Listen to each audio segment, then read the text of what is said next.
Hoy vamos a hablar acerca de la doctrina y el próximo domingo vamos a hablar acerca del problema cultural.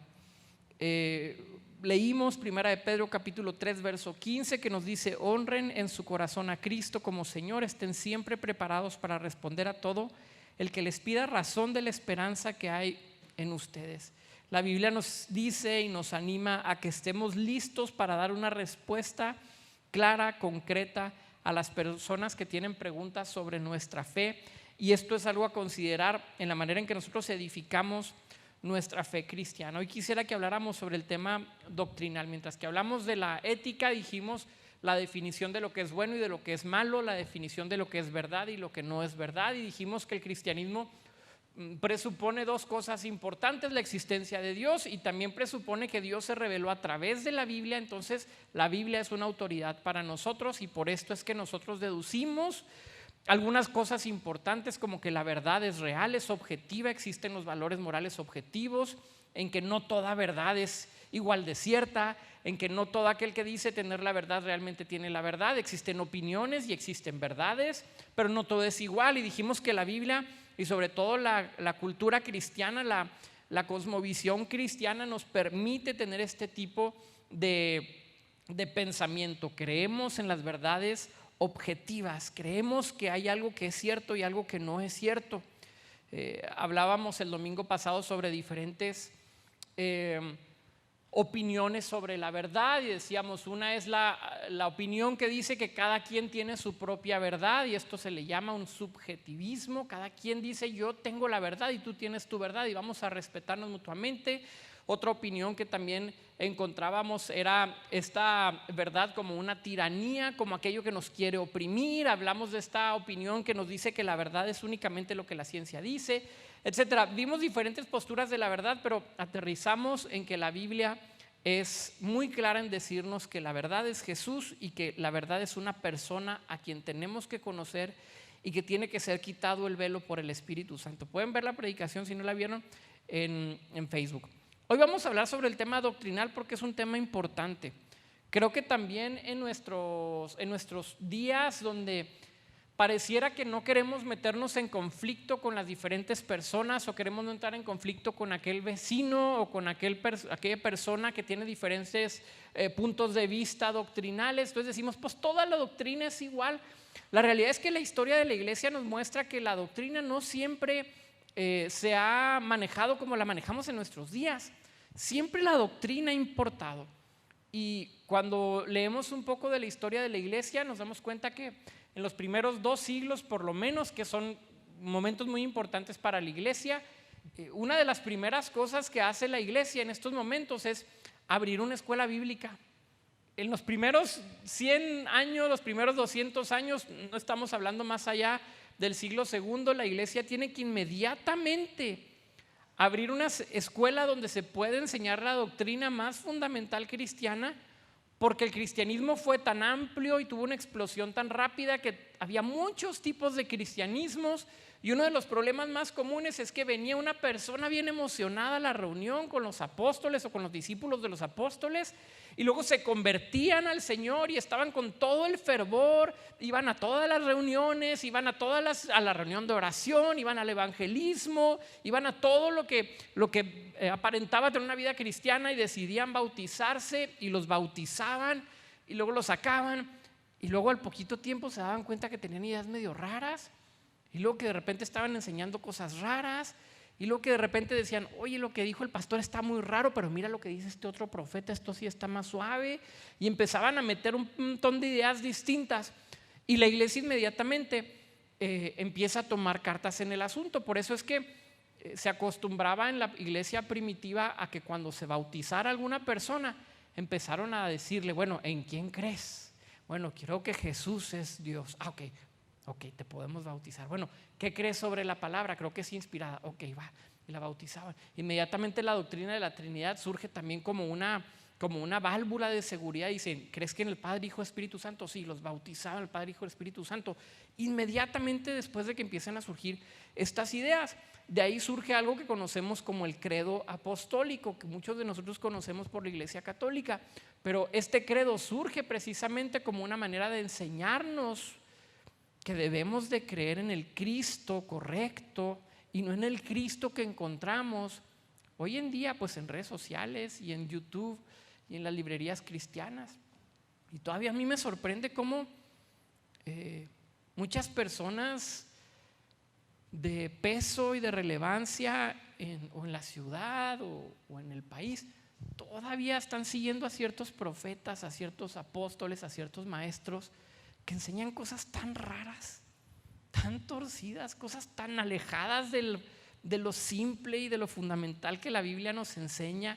Y todavía me sorprende que seamos llevados, como dicen también los apóstoles, por cualquier viento de doctrina, porque una insistencia que nos hace la palabra es que dejemos de ser niños, que empecemos a crecer. Entonces, es importante el tema doctrinal, la definición bíblica de nuestras creencias. Si entonces nosotros creemos en las verdades concretas, como hablamos el domingo pasado, entonces creemos que la doctrina tiene que ser igual de concreta. Y con esto no quiero decir que vamos a volvernos expertos refinados en todas las doctrinas que puedan existir, porque por cada página de la Biblia que usted abra van a existir como 10 o 12 doctrinas diferentes y opiniones diferentes que habría que aprenderse. La buena noticia es que no somos salvos por doctrina, somos salvos por gracia, por medio de la fe en Jesús. Hay doctrinas fundamentales que necesitamos conocer y hay un montón de doctrinas secundarias en las cuales podemos tener diferentes opiniones. Pero si creemos que existen las verdades concretas, creemos entonces que la doctrina debe de ser igual de objetiva. Aunque nosotros no tenemos toda la verdad doctrinal, entonces sí buscamos refinar nuestros métodos de nuestra interpretación bíblica. Y como última aclaración, antes de ver los puntos que quiero dentro de la Biblia, quiero mencionar que existen doctrinas concretas y existen opiniones. Y con esto no quiero decir que las opiniones son malas y las doctrinas son buenas. Quiero decir que con que aprendamos a separar una cosa de otra es suficiente. Hay veces en que cuando escuchamos una predicación vamos a decir esto es lo que dice la Biblia, y en otras ocasiones vamos a decir yo creo que el apóstol se refiere a esto, yo creo que la Biblia trata de decirnos esto. Hay lugar para las dos cosas, para la doctrina y hay lugar para las opiniones, pero indudablemente el cristiano maduro sabe separar una cosa de la otra, sabe determinar qué cosas son doctrinas no negociables, fundamentales a la fe histórica cristiana, y qué doctrinas son meras opiniones de humanos. Vamos a abrir la Biblia en 2 de Timoteo capítulo 2, versos 23 al 25. Estuve leyendo estos versos varias veces en la semana y fueron de verdad me edificaron, fueron de bendición para mi vida, porque puedes extraer muchas cosas. Lo que le dice Pablo a Timoteo. Sabemos que Timoteo es uno de los discípulos de Pablo, sabemos que era uno de sus hombres fieles, sabemos que lo envía para establecer a obispos, para establecer diáconos. Sabemos que Timoteo tiene una importancia grande en la dinámica de la iglesia primitiva, y es a él a quien le escribe estas palabras a partir del capítulo 2, 2 de Timoteo 2, 23 al 25. Dice: pero desecha las cuestiones necias e insensatas, sabiendo que engendran contiendas, porque el siervo del Señor no debe de ser contencioso, sino amable para con todos, apto para enseñar, sufrido, que con mansedumbre corrija a los que se oponen, por si quizá Dios les conceda que se arrepientan para conocer la verdad y escapen del lazo del diablo en que están cautivos a voluntad de él. Fíjense, otra vez aparece la palabra verdad, lo que estábamos hablando el domingo pasado. Creemos que la verdad tiene que ser presentada, pero hay cosas importantes de este verso. Le está hablando a Timoteo como una persona que anhela ser siervo, y creo que la aspiración a ser siervo se ha quitado como una prioridad en nuestra iglesia. Quiero servir, ok, eso es una cosa. Quiero apoyar, ok, eso es otra cosa. quiero involucrarme un poquito más. Eso es una cosa.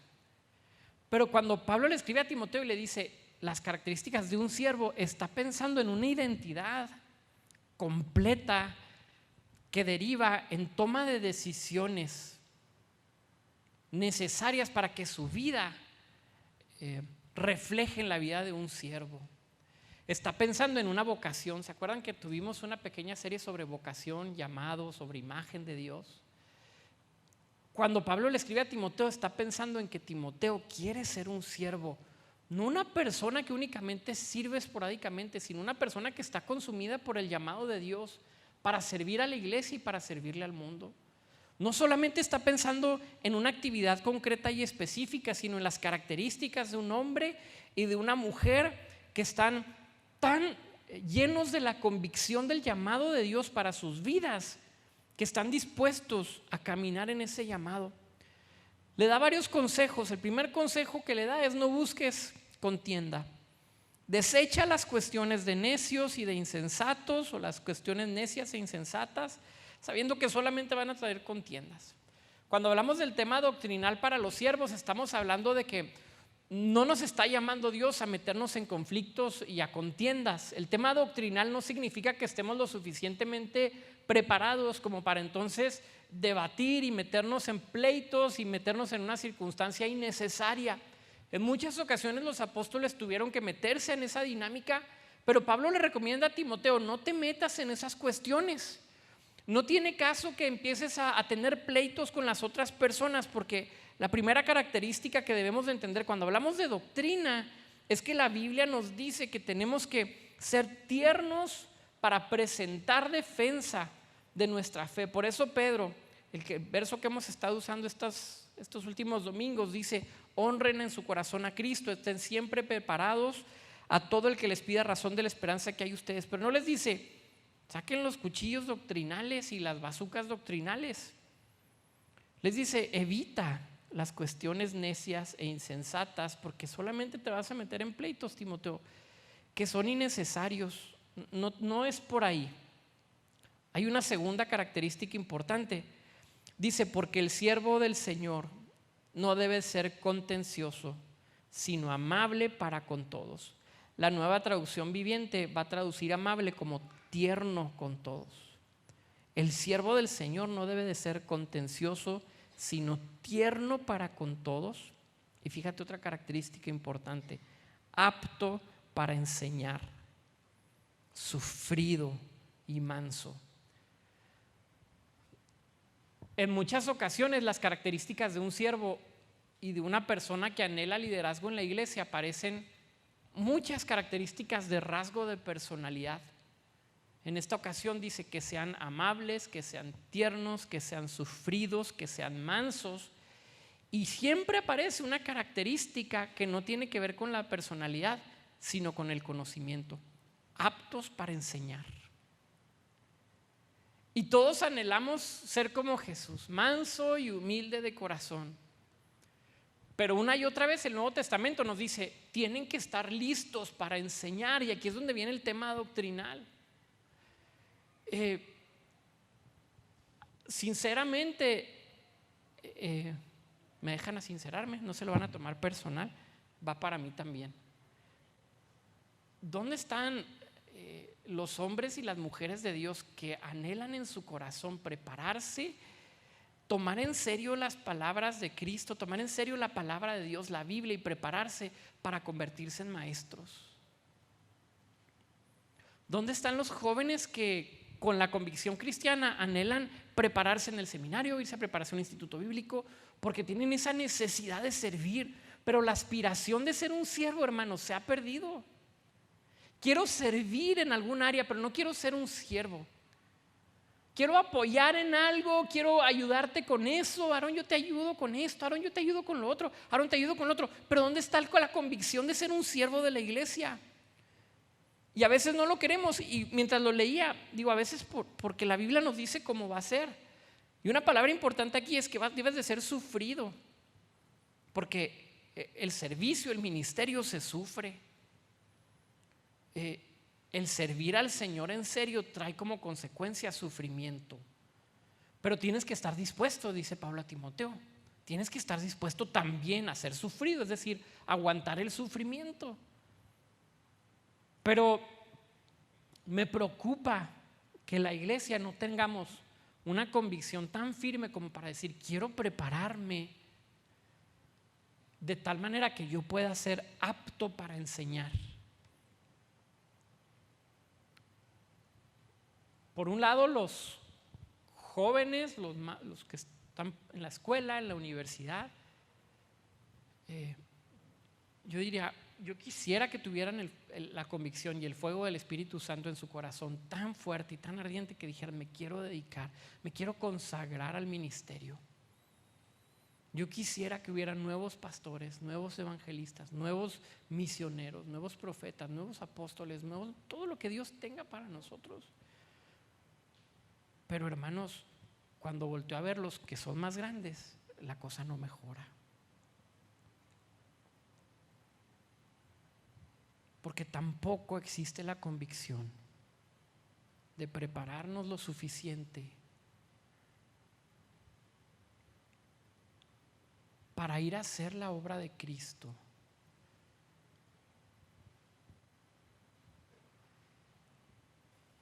Yo no sé por qué a veces los pastores se enojan cuando empiezan a surgir ministerios, ministerios en las iglesias, pastorados, liderazgos, porque ven amenazado su liderazgo, porque ven amenazado su pastorado. Y yo pienso, si es la mejor oportunidad para extender el reino de Dios, es la mejor oportunidad para que se establezcan nuevas obras, para que haya nuevos ministerios, para que haya nuevas iglesias, porque hermanos, la iglesia, a pesar de que la vemos como un lujo, porque tenemos muchas iglesias para las cuales escoger, aunque la vemos como un lujo, hay mucha necesidad. Estoy convencido de que hay mucha necesidad en el mundo de escuchar buenos líderes, buenos cristianos, buenos pastores con una sana enseñanza, aptos para la enseñanza, pero con ternura, con amabilidad, sufridos, con mansedumbre, que puedan llevar a la gente a Cristo. Estamos un poco perdidos en la dinámica del día a día, estamos un poco perdidos con lo que el mundo nos está poniendo enfrente y tenemos que poner un alto a veces y decir, ok, ¿hacia dónde me quiere dirigir el Señor? Entonces, en primer punto quiero mencionar que la doctrina nos hace buenos siervos de Dios, aptos para la enseñanza. Cuando también le dice Pablo a Timoteo, establece obispos o ancianos o pastores, como usted lo quiera traducir, también va a decir lo mismo, que sean aptos para enseñar, porque la doctrina importa. Es que es muy buena gente, sí, está bien, gracias a Dios. Es que no falta, gracias a Dios. Es que ora mucho, gracias a Dios. Es que hay milagros, gracias a Dios. Pero en la lista de obispos nunca dice Pablo que sepan hacer milagros, que nunca falten, que hablen muchas lenguas, que tengan una capacidad económica para sostener la iglesia. Pablo dice que sepan enseñar, que tengan la capacidad de discernir, de leer bien, de sintetizarlo y de enseñarlo a la gente, porque es importante que los líderes y las personas que estén anhelando el servicio, el ser siervos, tengan la capacidad de la enseñanza. Vamos a ver un segundo texto, Juan capítulo 17, y con este vamos a terminar porque vamos a tener comunión. Juan capítulo 17 versos 14. Dijimos como primer punto importante que la sana doctrina, la buena doctrina nos hace buenos siervos.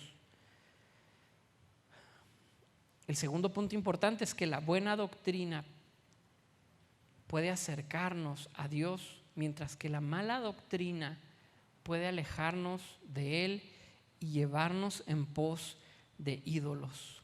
Juan 17, verso 14 en adelante. Yo les he dado tu palabra, dice Jesús orando al Padre. Y el mundo los aborreció porque no son del mundo, pero tampoco yo soy del mundo. No ruego que los quites del mundo, sino que los guardes del mal. No son del mundo, como tampoco yo soy del mundo. Santifícalos en tu verdad, tu palabra es verdad. Como tú me enviaste al mundo, así yo los he enviado al mundo. Y por ellos yo me santifico a mí mismo, para que también ellos sean santificados en la verdad. son versos que parecen trabalenguas porque no le hayas un hilo de pensamiento. Ahorita lo vamos a desglosar, pero hay palabras muy importantes. Menciona la palabra mundo, menciona la palabra y menciona la palabra verdad. Estas tres palabras aparecen recurrentemente y una vez más, tomando como base el domingo pasado la verdad, creemos en la verdad concreta y la iglesia es columna y baluarte de la verdad y estamos llamados a conocer nuestra verdad y poderla expresar y enseñarla a otra gente. Por eso es importante este verso, porque comienza Jesús diciendo: tu palabra, Padre, yo se las di a ellos. Una palabra concreta, objetiva y verdadera es la que el Señor nos ha dado. No nos ha dado un montón de opiniones, no nos ha dado experiencias personales. Es que yo una vez vi los 8 demonios que estaban por allá, y ahí, como bajo esta retórica de demonios y de ángeles, yo cuando me convertí a mí me daban unas apantalladas. Cuando tenía tan poco en el cristianismo, leí un montón de libros de la que se había casado con la esposa de Satanás, y luego que veía demonios y que llegaban por ella los ángeles celestiales. Y luego conocí a otro tipo que era cantante cristianillo, que también tenía su banda de rock, y me dijo: una vez estaba yo, llegaron un montón de cholos alrededor, y dije: en el nombre de Jesús, y todos cayeron bajo la gloria de Dios, y estaban ahí tirados hablando lenguas. Y yo decía: ¡guau! ¡Qué impresionante! Un montón de cosas que me decían, pero pasa el tiempo y lo que empieza a sobrevivir es la palabra, la sustancia verdadera, objetiva y concreta de la verdad de Dios. Cristo en medio de nosotros siendo revelado, pero también la palabra formada a través de la doctrina que nosotros compartimos con la iglesia. Entonces son estas tres palabras que aparecen en estos versos: la palabra la palabra verdad, la palabra mundo. Y más o menos podemos desglosar estos versos de la siguiente manera: Jesús nos da a nosotros la palabra de Dios. Es lo que dice verso 14: yo les he dado tu palabra y el mundo los aborreció porque no son del mundo, como tampoco yo soy del mundo. Primera cosa que entendemos de una buena doctrina: Jesús nos ha dado la palabra de Dios y es nuestra responsabilidad honrarla. Ya les he contado en varias ocasiones sobre las recomendaciones que da un pastor sobre una iglesia sana, y una de las recomendaciones es que respeten la palabra de Dios, que honren la palabra de Dios. Yo hace muchos años, cuando leí estas recomendaciones, en mi mente se me venía, ya ven como en algunas casas, si usted la tiene, no se preocupe, no es pecado, pero que tienen la Biblia, pues, así como una Biblia abierta cuando entras, grandísima una Biblia, para que todos se vean a tipo de adorno, tipo ahí que se vea bonito, que nos proteja, ¿verdad?, de los malos espíritus o lo que usted quiera pensar. Pero yo, a veces se me venía a la mente cuando decía que honren la palabra de Dios, yo decía que la tengan en un pedestal bien bonita. En alguna ocasión le regalé una Biblia a una persona y se la regalé con todo y el plastiquito que venía, y pasaron como 10 años, yo creo, y me los topé en algún lado y me dijo: fue el mejor regalo que me habían dado en mi vida. Y yo decía: le cambió la vida cuando leyó los salmos, cuando leyó los evangelios. Y le dije: qué bueno, ¿cómo la tienes? Me dijo: la tengo todavía en su empaque, bien cuidadita, abajo de un cajón para que nadie me la robe. Esto es una historia verdadera. Y yo decía: vato, 10 años perdidos, abre la Biblia y rómpela y después te regalo otra. No supe si la hizo, han pasado como 20 después de eso y no sé si ya no tanto, otros 10 tal vez. No sé si ya la leyó.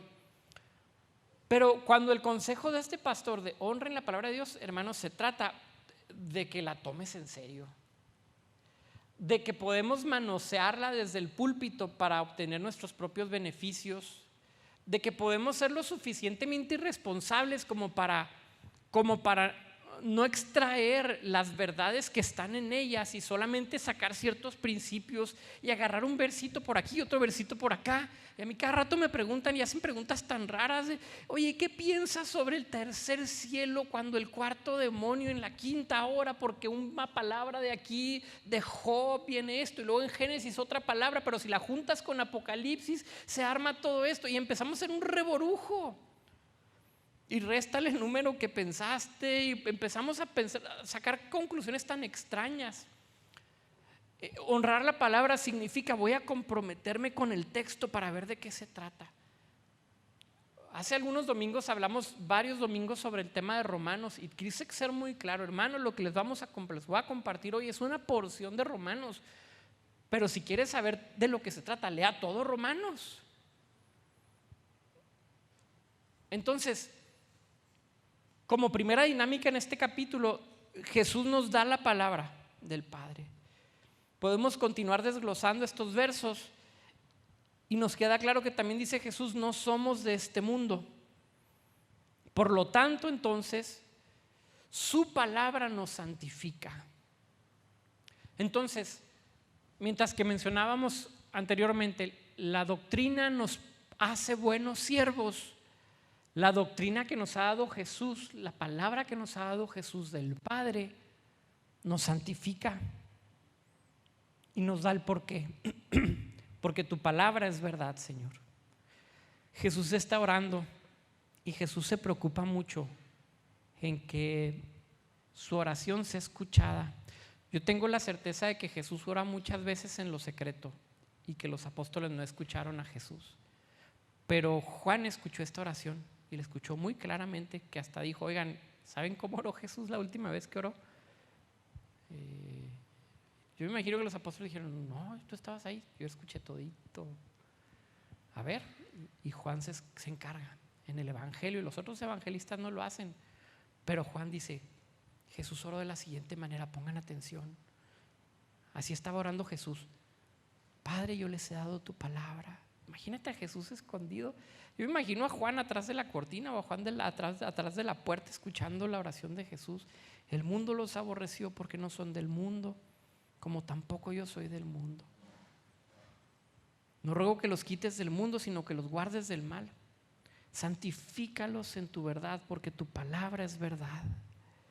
Yo me santifico a mí mismo, que ellos sean tan santificados en tu verdad. Cuando hablamos entonces de doctrina, no solamente estamos hablando de una serie de conocimientos que debemos de tener para sacarnos bien el examen doctrinal, sino de la convicción de que la sana doctrina nos santifica, nos purifica. El domingo pasado les dije: ¿ha habido malas interpretaciones bíblicas? Sí. ¿Aquí las hay en Reino y Justicia? Claro que sí las hay. Cada domingo debe haber algo que esté mal. Estoy casi seguro de eso. Algunos de ustedes me lo hacen saber.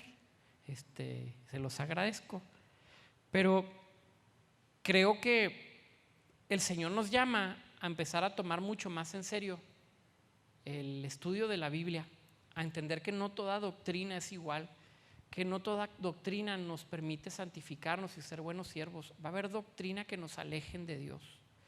Va a haber doctrinas que no funcionen para nuestra santificación. Y por eso es importante que la conozcamos, que dediquemos el tiempo necesario para tomar en serio la Biblia, la palabra de Dios, y enfocarnos en extraer de ella la verdad que puede transformar nuestras vidas. Vamos a orar, cierren sus ojos.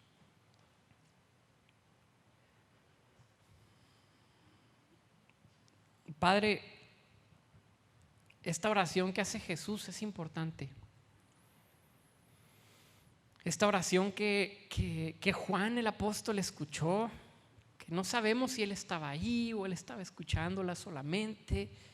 Sabemos que él estaba siempre muy cerca de Jesús, pero escucha esta oración tan importante cuando Jesús está diciendo que está a punto de irse, y se encarga Jesús también de que los apóstoles escuchen lo que está orando, porque eran palabras importantes. Y Jesús dice: santifícalos en tu verdad, tu palabra es verdad. Lo que nos va a santificar, Señor, es lo que es la verdad, no la mentira, no la manipulación, no las malas interpretaciones con malas intenciones. Podemos equivocarnos, sí, Señor. Nos vamos a equivocar, claro que sí. Pero buscamos cada vez más, Señor, tener un mejor entendimiento de tu palabra. Ruego que pongas en nosotros la convicción que seguramente Timoteo tuvo al escuchar las palabras de Pablo: apto para enseñar. Si tú sirves ya en algún área, está bien. Si tú anhelas servir, está bien. Si tú anhelas involucrarte, está bien, pero no te puedes quedar ahí. El Señor quiere empujarnos, porque la necesidad en el reino es de personas que, además de tener un gran testimonio, de ser amables, de ser sufridos, de ser mansos, además de todas estas características que se espera de un hombre y de una mujer de Dios, está esta capacidad para enseñar las verdades bíblicas a las personas que se acercan a la fe. Así, Señor, oramos este día para que nos permitas crecer en esta fe, tomar en serio, Señor, lo que tu palabra tiene que decirnos. Oramos dándote gracias, Padre, y sigue hablándonos. En el nombre de Jesús.